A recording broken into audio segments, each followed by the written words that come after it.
Sepintas sepekan kembali ke hadapan Anda. Pemirsa, Kabak Kesra Pemerintah Kota Banjarmasin Haji Muhammad Isa Ansari menyatakan insentif guru ngaji dan marbot tahun ini masih belum bisa dinaikkan karena anggaran yang masih terbatas.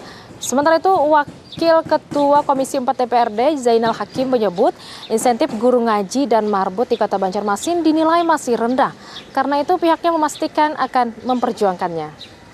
Kabak Kesra Pemko Banjarmasin HM Isa Ansari menyebut insentif untuk ustadz-ustazah pengajar Al-Quran di bawah naungan BKPRMI Kota belum dapat dinaikkan pada tahun ini, termasuk juga insentif bagi marbot. Sebagaimana diketahui, Pemko memberikan insentif setiap bulannya bagi ustadz-ustazah yang mengajar Al-Quran di masjid maupun TK Al-Quran Rp350.000 per bulan. Sedangkan untuk marbot, khusus untuk di masjid, diberi insentif Rp200.000 per bulan. Menurutnya tahun ini masih sama dengan tahun lalu, mengingat anggarannya terbatas karena adanya penanganan pandemi COVID-19 dan banjir. 350-an. Untuk marbot masih 200 ribuan juga. Kalau marbot itu berapa ekor Pak? Marbot ada 200 sesuai jumlah masjid yang ada di Banjarmasin. Semuanya terpenuhi. 220-an. Mungkin ya keterbatasan dana lah yang semua ini. Mudah-mudahan ya mungkin dari pendapatan daerah kita juga kan masih belum memungkinkan. Itu kalau setahun kita hampir 8 miliar itu dengan untuk marbot lawan guru ngaji tadi? Enggak, untuk semuanya marbot itu jadi 200.000 kali 220 sekitar 450. Isa menyebutkan guru ngaji atau ustadz-ustazah yang diberi insentif Pemko jumlahnya sekitar 2.000 orang. Sementara itu untuk marbot sekitar 600 orang sesuai jumlah masjid yang terdata di Pemko Banjarmasin. Pihaknya berharap semua orang tua dan guru ngaji agar selalu melaksanakan protokol kesehatan dan jangan sampai lengah agar semua bisa sehat dan selamat. Rizna, Banjar TV.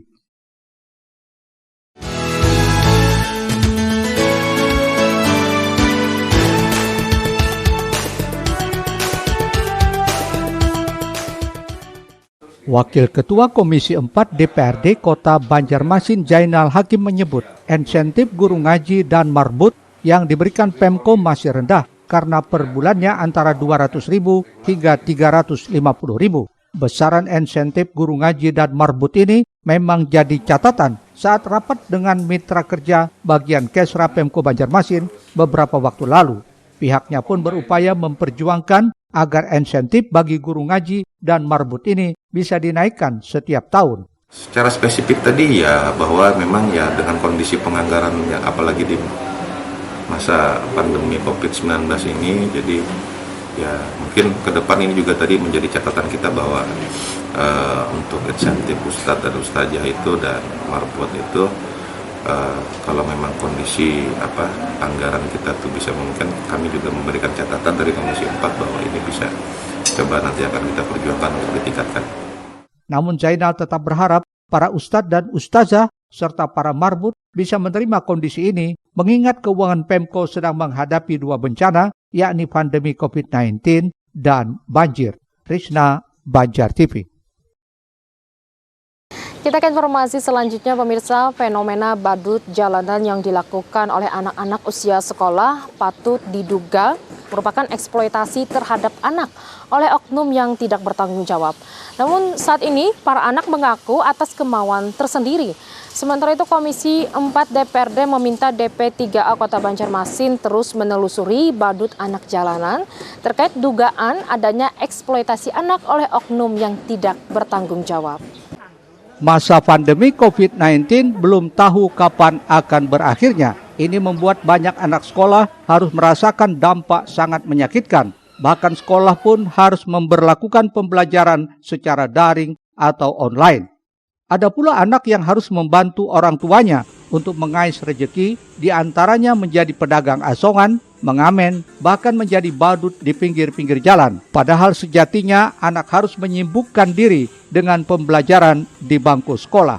Melihat hal itu, Kepala Dinas DP3A Kota Banjarmasin sempat menduga adanya indikasi terjadi eksploitasi anak yang dipekerjakan orang tuanya. Guna menanggulangi terjadinya eksploitasi terhadap anak dan mengurangi adanya badut-badut jalanan oleh anak usia sekolah, pihaknya juga sudah terjun ke lapangan untuk menanyakan langsung tentang keberadaan anak tersebut. Namun menurut Iwan Fitriadi, hasilnya nihil. Para anak usia sekolah tersebut menyatakan usahanya menjadi badut memang atas kemauan sendiri. Sering kami tanya kepada mereka, khususnya yang anak-anak, siapa yang menyuruh Kang? Kan ada yang menyuruh, kami anak gasan belanja, kami gasan ini, gasan itu, dan seterusnya.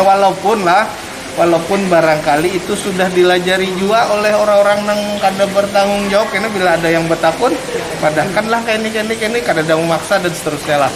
Intinya adalah mengemis di jalan, meminta-minta di jalan, itu kan memang melanggar perda.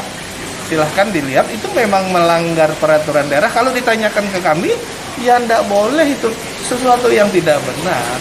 Kalau ditanyakan ke kami, yang menertibkan siapa? Nah, ini kan pertanyaannya. Sekalipun begitu, jika nantinya ditemukan indikasi terjadi eksploitasi anak, pihaknya berjanji akan menindaklanjuti dan memproses sesuai tupoksi yang diembannya. Murtasyah, Banjar TV.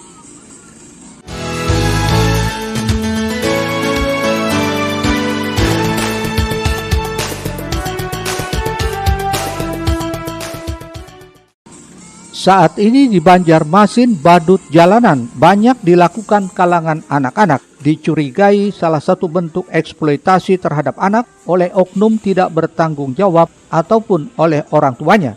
Hal ini sungguh miris dan disayangkan oleh Ketua Komisi 4 DPRD Banjarmasin Nur Latifah yang mengomentari hal itu di gedung DPRD Kota Banjarmasin belum lama tadi. Menurut Lala, melihat fenomena ini, pihaknya bersama Komisi 4 langsung menggelar rapat dengar pendapat bersama DP3A Kota Banjarmasin dan meminta untuk terus menelusurinya. Terlebih dalam kapasitas DP3A sebagai pendamping hukum dan psikologis bagi para korban kekerasan pada perempuan dan anak termasuk tindakan eksploitasi. Mirisnya lagi, anak tersebut juga memang mendapat persetujuan juga dari orang tuanya dan memang disuruh langsung juga untuk meminta-minta di jalan dengan memakai pakaian badut, dan ini miris sekali bagi kita ya sebagai warga Kota Banjarmasin.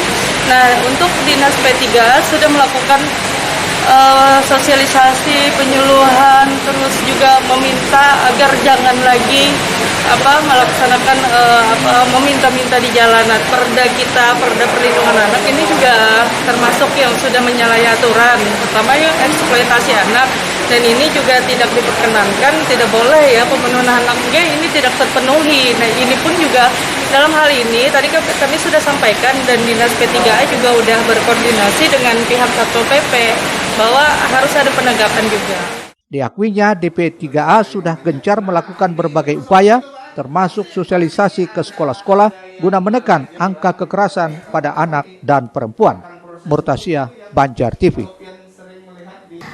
Pemirsa, tak terasa kita sudah hampir di penghujung Lintas Bandung Sepekan. Satu lagi informasi yang kami berikan untuk Anda, guna ikut mensukseskan TNI Manunggal membangun desa ke-110 di Kabupaten Hulu Sungai Selatan dan Tabalong, Dinas Perpustakaan dan Kearsipan Provinsi Kalimantan Selatan bersinergi dengan menghadirkan pendongeng serta buku bacaan di tengah-tengah masyarakat. Sementara itu, untuk mendukung perpustakaan berbasis informasi teknologi, Perpustakaan Nasional menargetkan sebanyak 450 desa untuk dikembangkan menuju era digitalisasi. Dengan membawa mobil perpustakaan keliling dan sejumlah motor trail pustaka, tim Pusling Dinas Perpustakaan dan Kearsipan, Dispersip Provinsi Kalimantan Selatan, siap untuk berpartisipasi dalam program TNI Manunggal Membangun Desa TMMD ke-110. Bergerak dari Kota Banjarmasin, tim Pusling Dispersip Kalsel dipimpin Bunda Nunung membawa sejumlah buku bacaan hingga pendongeng menuju lokasi pelaksanaan TMMD ke-110 di Kabupaten Hulu Sungai Selatan dan Tabalong. Ikut sertanya Dispersip Kalsel dalam program pengabdian ini merupakan bentuk sinergi bersama Komando Resor Militer 101 Antasari sebagai upaya dalam meningkatkan minat baca kepada masyarakat, khususnya di wilayah desa, perairan, hingga pesisir. Selain itu, aksi sosial ini juga merupakan tindak lanjut surat dari Dispersip Kalsel terkait kolaborasi sinergisitas antara Dispersip dengan TNI dalam meningkatkan literasi serta mengedukasi masyarakat tentang pentingnya budaya membaca sejak usia dini sehingga nantinya terwujud kualitas sumber daya manusia dengan wawasan pengetahuan yang luas. Erwin Yudanuari, Banjar TV.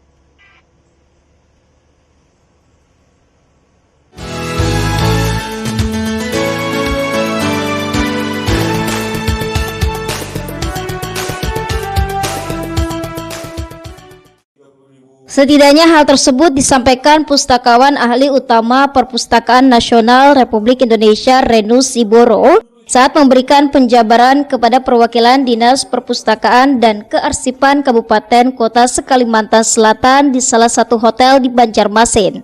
Dalam pemaparannya, pengembangan perpustakaan secara digitalisasi ini sudah dilakukan Perpustakaan Nasional sejak tahun 2018 lalu. Dengan bekerja sama antar stakeholder mulai dari Kemendes, Kementan hingga Kemendagri dalam meningkatkan percepatan pembangunan sarana prasarana desa berbasis informasi teknologi agar lebih maju dan meningkat secara wawasan dan pengetahuan. Untuk tahun ini, Perpusnas menargetkan ada 450 desa untuk dikembangkan dengan jumlah maksimal 5 desa di setiap kabupaten kota di seluruh Indonesia yang siap untuk menerima program revitalisasi desa tersebut. Tahun ini kita Perpustakaan Nasional aja sudah membangun desa 450. Target kita tahun ini. Tahun depan kemungkinan 1000. Itu hanya kita, belum lagi dana CSR, belum lagi dari Kemendagri, belum lagi Kemendes, belum lagi dari pertanian. Itu kan semua akan berangkat ke desa dalam hal masalah transfer knowledge itu untuk bisa menjadi sejahtera dan berkualitas hidupnya. Jadi setiap desa itu, setiap kabupaten kota kita mempunyai target per tahun itu satu desa, satu kabupaten 5 desa, maksimal 5, minimal 2. Desa itu harus dipersiapkan. Nah, tugas saudara-saudara semua orang media ini, bagaimana menginformasikan kepada masyarakat atau ke Pak Kadiska Desa, siap dia menerima program kami. Kami tawarkan ke daerah, apabila daerah itu sudah sukses atau sanggup menerima, kita akan berikan. Nah, oleh karena itu satu kabupaten kota itu 5 desa. Nantinya program ini akan mempergunakan dana alokasi khusus untuk pengembangan sarana dan prasarana perpustakaan agar kedepannya perpustakaan bisa lebih maju dan dimanfaatkan oleh warga baik dengan datang langsung ke perpustakaan maupun mengakses layanan secara daring. Erwin Yudanuari, Banjar TV.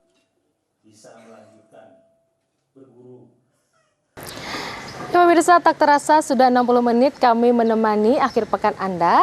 Nantikan rangkaian berita terpilih lainnya minggu depan di Lintas Bandung Sepekan hanya di Banjar TV. Akhirnya saya Lini Astalina, terima kasih atas kebersamaan Anda. Wassalamualaikum warahmatullahi wabarakatuh.